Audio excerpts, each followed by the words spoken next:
Hi everyone, and welcome back to Vitality's Happy Half Term. Today's our final day, so I hope you've had a fantastic week. I hope you've enjoyed all the activities that Vitality have put on, managed to find some fun ways to entertain the kids and also burn off some energy. And today for our final day, I'm going to be talking to you about those young budding athletes and kids that are trying to chase their dreams. And don't forget that later on we'll be finding out what my little friend Stanley the dog has been up to in his adventures as well. But yes, it's the final day, so make sure you use that hashtag on Instagram, hashtag Vitality Half Term. Tag us into your final pictures of the week, and we'd love to see them. You get entered into the prize draw, and there's some fantastic prizes. But yes, I'll look forward to speaking to you today, but hopefully you've had a fantastic action-packed week, and I'll see you all soon. Hello everyone, and welcome to day 14 of the Vitality Half-Term series. My name is Jamie, and I've been really lucky to be a big part of the last 2 weeks with you all. Although all good things must come to an end, I can honestly think of no better way to finish than with our guest today. So Dame Jessica Ennis-Hill is considered by so many, definitely including me, as the queen of the heptathlon. Jess is a 3-time world champion, as well as, of course, London 2012 Olympic champion, a victory that cemented her place in history as one of Britain's most iconic athletes. Not only did Jess win on the famous Super Saturday, which I'm sure we all remember, she took gold with a personal best performance in front of 80,000 home fans. In 2014, Jess gave birth to son Reggie, and absolutely ridiculously returned to win the heptathlon world title just 15 months later. Jess then went on to add another Olympic silver medal to her already impressive trophy cabinet in Rio before calling time on her unbelievably impressive career. So since retirement, Jess has welcomed daughter Olivia into the world and has launched her own fitness app, Jenice, as she continues to inspire so many. Jess has also obviously been the face of this whole Vitality Half-Term series. You'd have just seen her. She's a Vitality ambassador. Jess, thank you so much for joining us today. How you doing? Oh, Jess, I think your sound is not quite coming through right now. I just asked Jess to put some headphones in, and maybe that wasn't a good idea. Maybe if you take them out. Let's see if this works. It's always perfect. I can hear you now. That was Yeah. 100% my fault. I said to Jess just before we went live, oh yeah, maybe put some earpods and that will work well. And then nothing, but I think you're good now. That way. No, I'm very good, and yeah, very excited to be here talking to you today.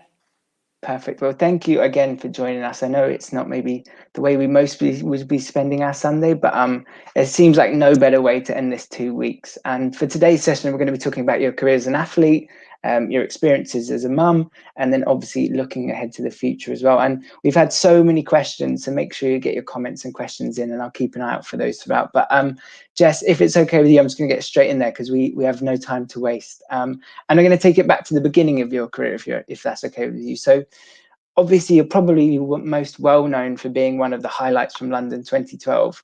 But you were certainly by no means an overnight success. And I don't mean to put down on things at all, but I wanted to go back to maybe 2007, where you suffered multiple stress fractures in your foot and you had to pull out of the Beijing Olympic Games.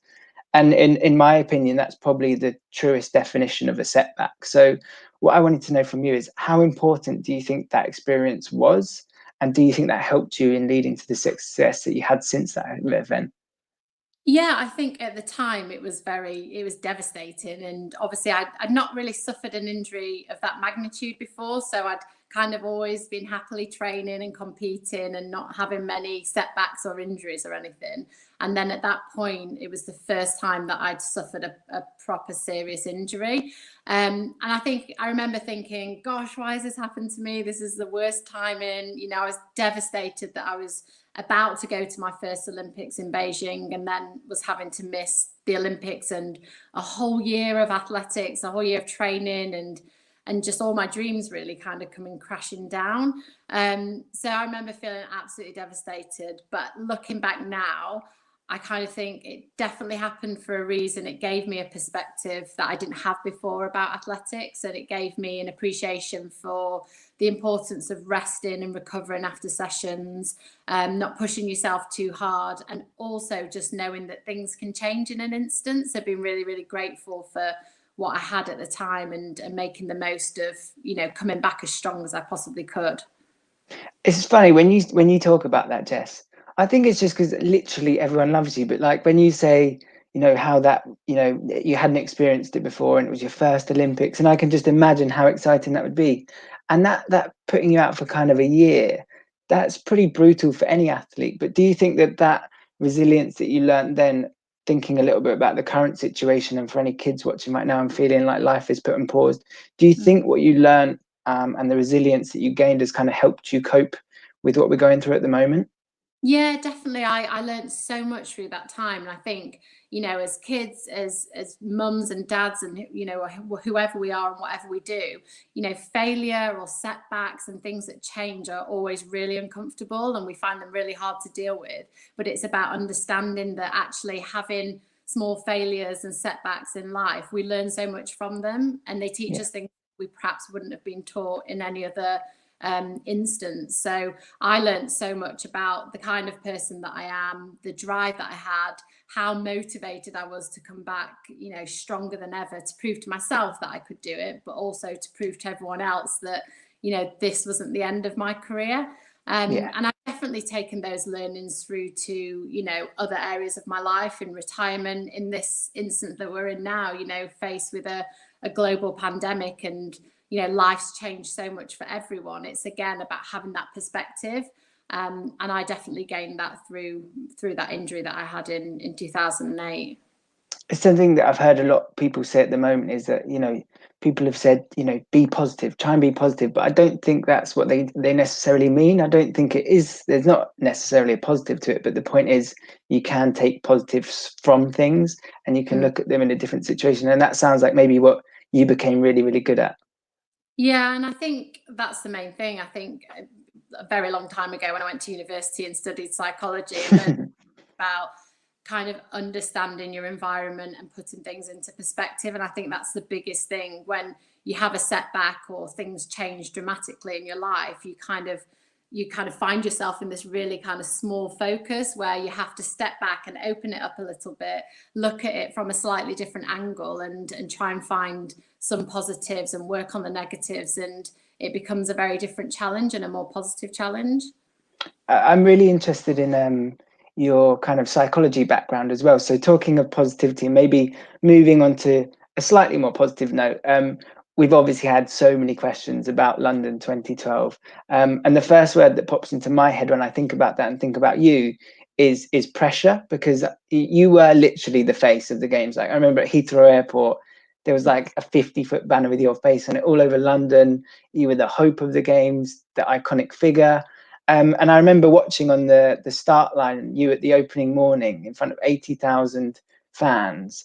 And I remember thinking, like, there's no way I could do that, firstly. But then I thought, what must be going through your head? And then watching the hurdles, you go out and not only win, you run your fastest time ever. Like, to me, that's insane. So I guess what I would love to understand a bit more is, how were you able to cope with that pressure, but not only cope with it, like excel and produce the best performance you ever have? I think a combination of so much. So it was definitely not just down to me. I felt that my family, my team, my whole like athletic working environment, everybody that was around me in that, you know, those few months going into the games were the same people that were around me, you know, 5 years before, 6 years before. They were that Yeah. same amazing team, and they just kept me grounded with everything. So even though, like you say, there's massive ad campaigns everywhere and everyone was saying, oh, you've got to win, you've got to win, she's definitely going to win a gold, my small team of people were very close to me, just saying, you know, just do what you've always done, you know, compete in the heptathlon like you always do. It's just another championships in a way. And you know, they did such an amazing job of helping me just stay really focused on what was the most important thing, and trying to minimize all those distractions and all that noise around you, uh, because it was chaotic. It was absolutely insane, and like nothing I'd ever experienced. And I suppose on that day, that morning when the hurdles started, I was so nervous before. I struggled to eat my breakfast. I remember going down to the track just almost nearly shaking with like adrenaline and all that nervous energy. And then as soon as I actually stepped out onto the track, and saw the crowd, and the sun was shining, the hurdles were there, they were all lined up, I kind of felt a kind of sense of calm, because I knew that I wasn't, I wasn't injured.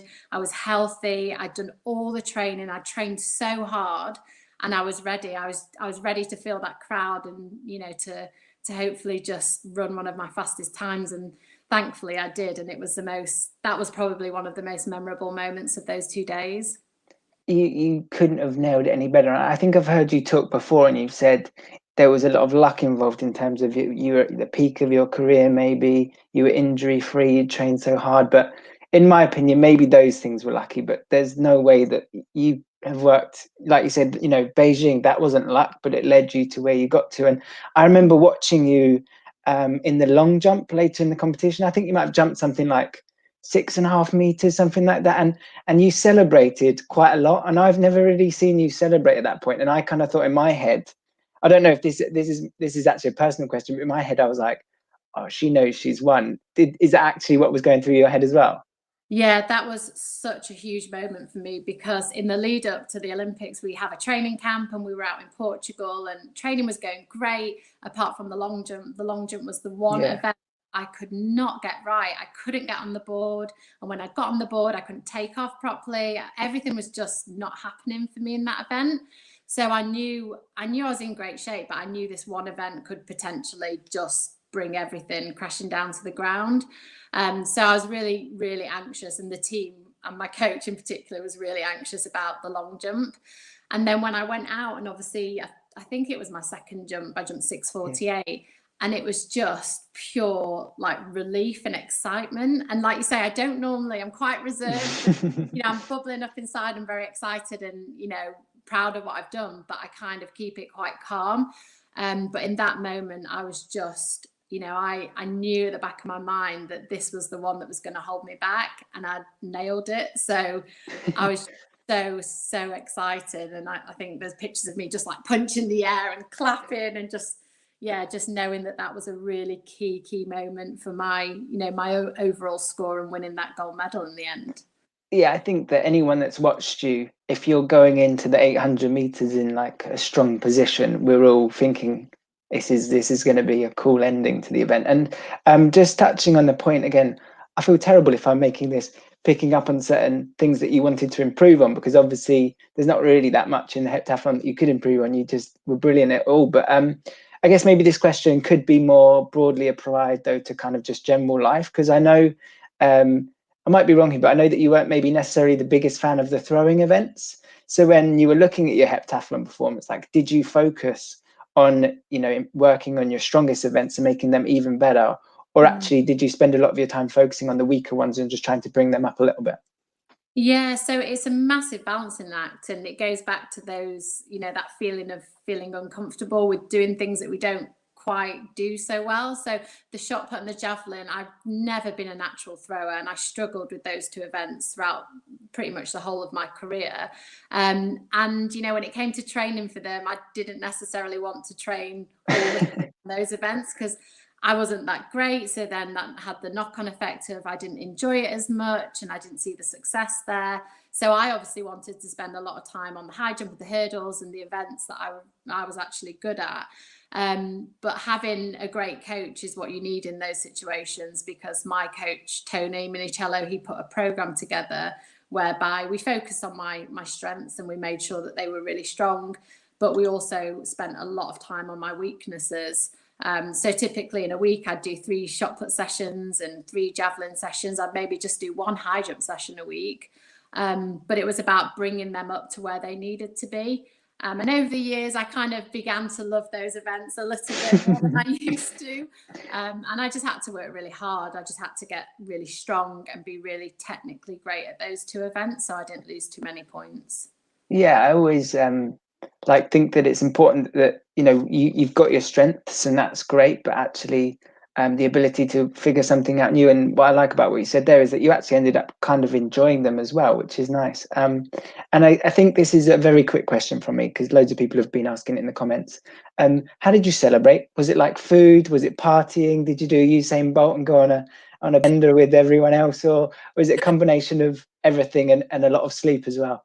Yeah, it was at the end when I'd crossed the line and knew that I'd won. It was just I was so tired, so physically tired and mentally tired, because I felt like I'd been holding my breath through like the whole year in a way, Yeah. because it was just all building, building, building. And then I remember just meeting my family, because obviously my parents, my sister, my fiance, now my husband, and all my friends and family were all there. So I went and saw them straight after I'd won, and it was all just a blur, because I'd never really thought about what was going to happen if I actually won. I'd always just focused on getting to that point and never allowed myself to think of, celebrating and what I do. So the next few weeks and months after London were just crazy. There was lots of events and everybody knew who I was, and it was just really, really surreal. I'd never really imagined it would be like that. Pretty much change your life after that point. And talking of life-changing moments as well, just a couple of years later in 2014, obviously your son Reggie was born. And I'm fairly sure, obviously, he had no idea that his mum was a superstar. So your priorities probably had to change quite a little bit. And before we started, I actually fanboyed a bit, and my sister's just had a baby, so I brought him out to meet Jess as well. So I just wanted to ask for new mums watching, during that period of like pregnancy and post baby and things like that, how did you manage your fitness? Because obviously there's a lot more pressure on you as well to manage your fitness.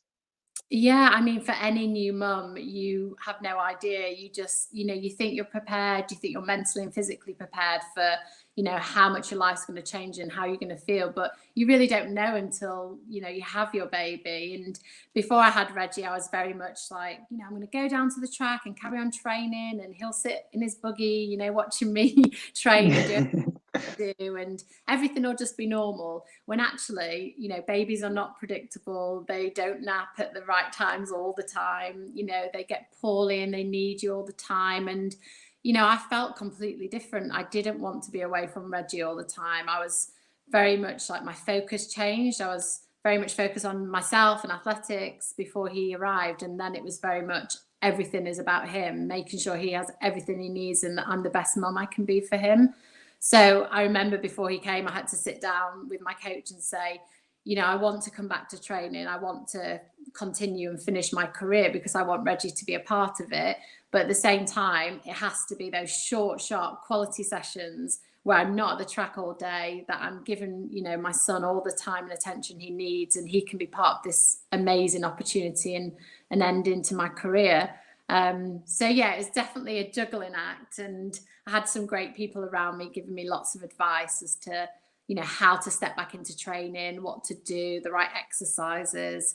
And yeah, I kind of blew myself away and the team to come back and, win a world title the following year.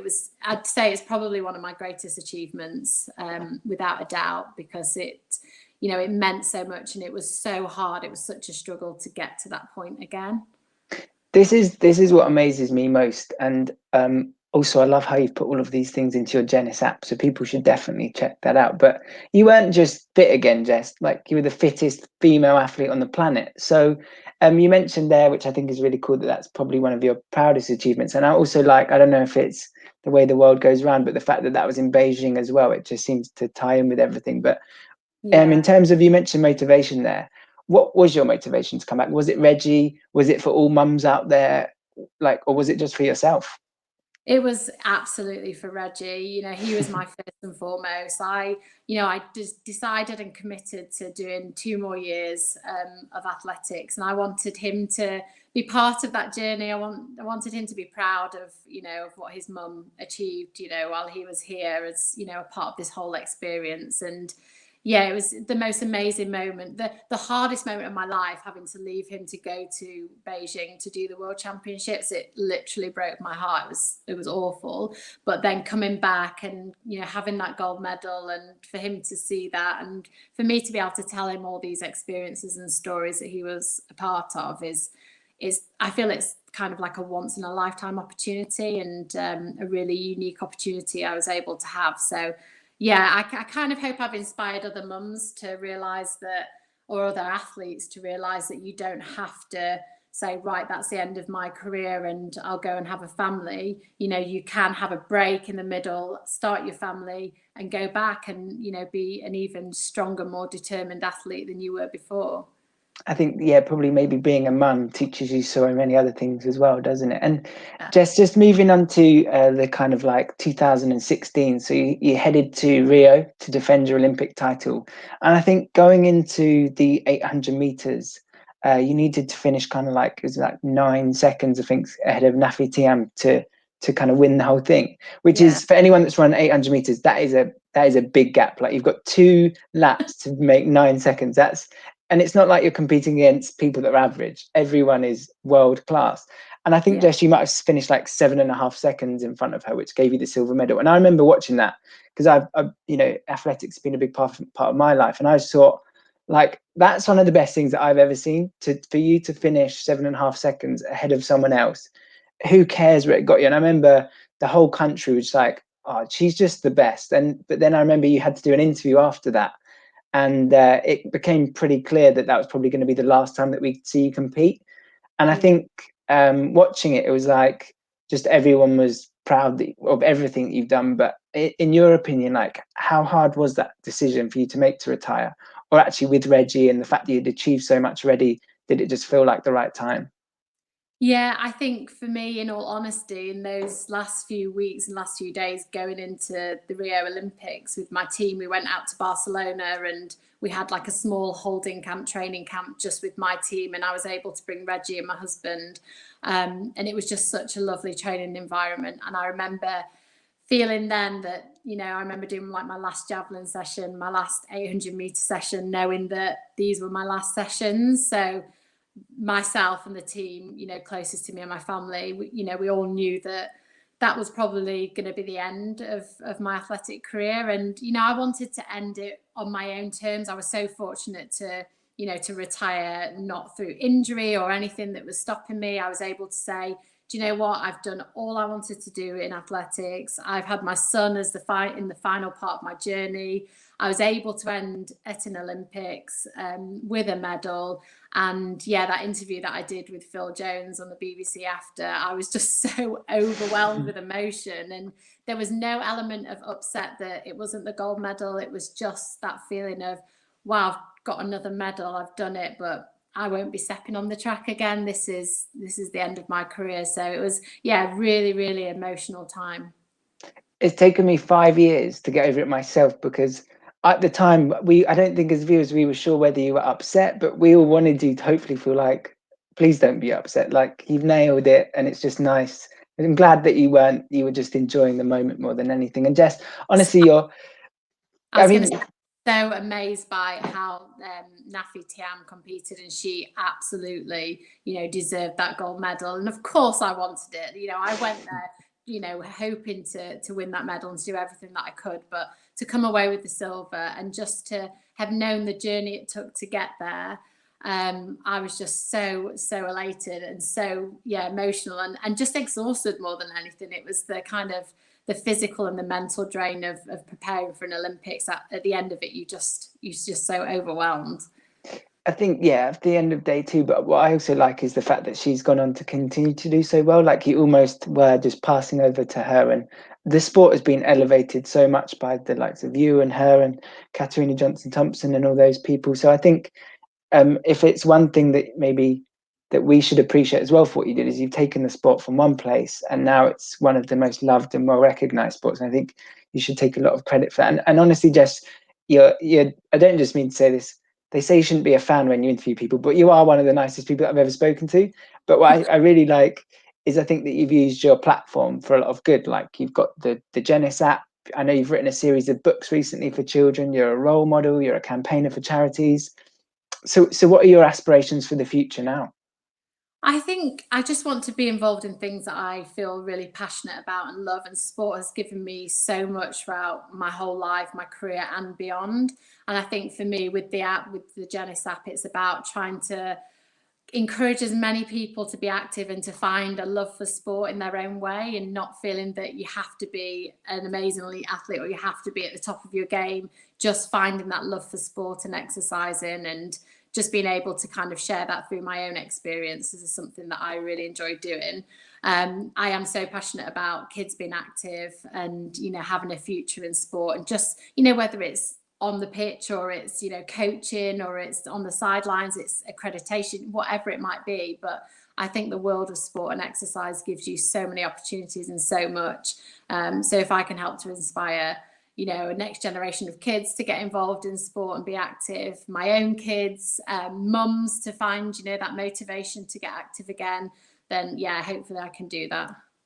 You are definitely already doing that. And so Jessica, we've got to know you on a professional level, but I know everyone watching this wants to know a little bit more about you personally. Some of the things that maybe the questions you haven't been asked before. So I've come up with a game called Just Janice. Okay, so the rules are simple. It's a terrible name, by the way. That's not my strength, but basically I'm going to read out a question. Okay. You have 10 seconds to respond. Points will be awarded for honesty and quality of answer. You can consult with me, but no external counsel. Okay. Okay, fine. All right, we're going to go for it. Are you ready? Yes, I'm nervous. Me too. These questions might be a bit rogue. Okay, what is your music guilty pleasure? These are so hard. I just love, like, my husband he hates this because I just love R&B from like 2000, and I listen to those same songs that I listened to when I was like 16 or something. But they're my guilty pleasures. No, I don't even think they're guilty. Like Mario and people like that. Yeah, you can't go wrong. That's bangers if you ask me. What's the worst thing you've eaten in the last week? And your definition of worst is up to you. It could be relating to health or taste. Oh, the worst thing I've eaten in the last week? Yeah, so like it could be a dirty takeaway, or it could be something that you made which was horrible. Up to you. Oh, not something that I've made that's been horrible. I did have a pizza last night. Nice. So I did have a fully loaded pizza with sides as well. So I did run 15K yesterday. I feel it's justified, but that's probably, something a bit bad that I've had recently. I think that's earned, but that's what I was hoping you would say, because please tell us that you do things like that as well. I'm glad you have. Okay, next one. What would you say your strongest personal value is? These are really good, really hard questions. I think personally, one of my main qualities or values would be loyalty. I think I'm a very loyal person, and I value that in other people as well, very highly. I like that. Is there something you'd like to push yourself to do more of?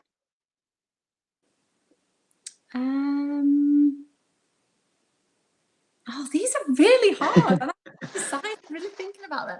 I think during lockdown, I think we've all kind of tried to look at ourselves a little bit deeper and try and change, certain things that we perhaps hadn't focused on before. And I think one thing that I would like to change or be a bit more focused on is the amount of time that I'm on technology. And I know that, our phones and our iPads and everything have been a massive lifeline for us during this time. But I think I'm very conscious about being on, my phone and technology too much, especially around the kids as they're getting to those ages where they're very aware of it. So that's something that I'm a bit more focused on now. Nice.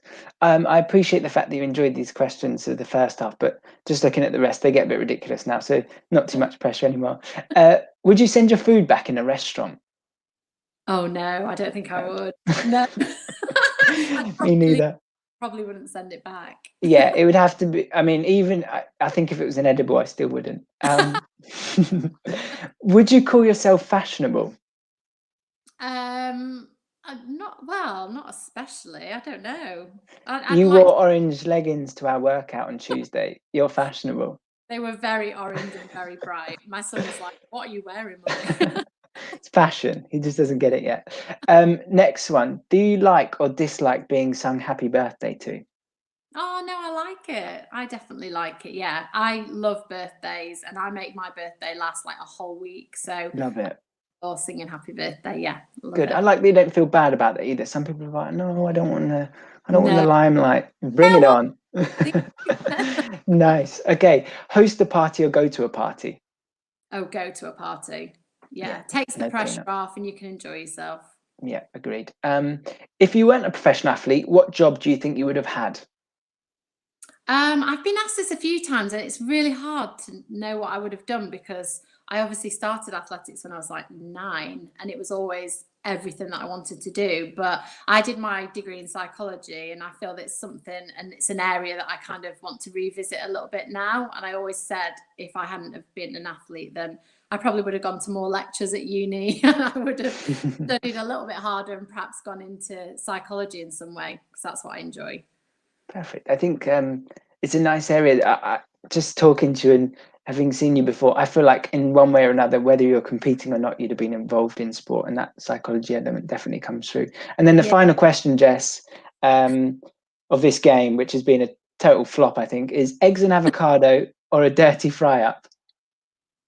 Oh, well, it depends what mood you're in though. I do love avocado, but I'd go for a fry up. I'd go for a dirty fry up, yeah. Best answer possible. I'm so glad you said that.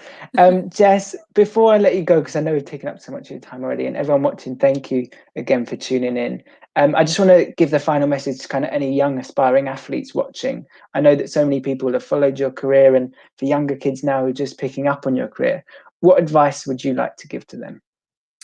Yeah, I would say that if you find a sport, and make sure you try as many different sports and activities as possible when you're younger, because you just don't know where your talent is going to lie. I think that's really important. But yeah, when you find that one sport that you love and that you enjoy, then stay passionate, stay focused with it, and stick with it. Because I was a young 9-year-old girl that just went to a summer camp in Sheffield in the summer holidays, had no idea really about championships or the Olympics or anything like that.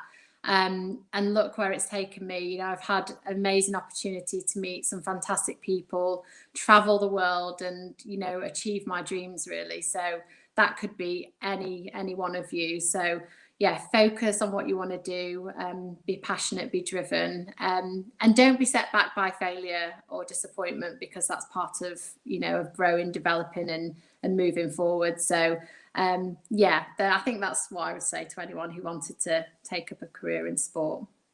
I love it. Jess, they say don't meet your heroes. I think they're lying, because my jaw's aching from smiling the whole way through this. So it's been brilliant to talk to you today. Not only have I'm sure we all learned a lot, but it's really been quite a lot of fun as well along the way. So thank you.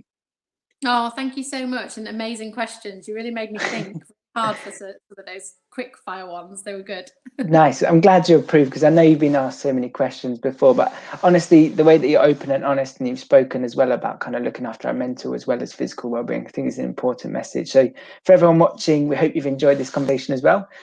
Please do join us again tonight at 6 p.m. for the final event of the half-term series. We will be catching up with the Vitality kids, and our mate, obviously Stanley's going to be there again. So in the meantime, do look after yourselves, have fun, and hopefully enjoy your Sunday. And Jess, thank you once again. Oh, thank you. Bye, everyone.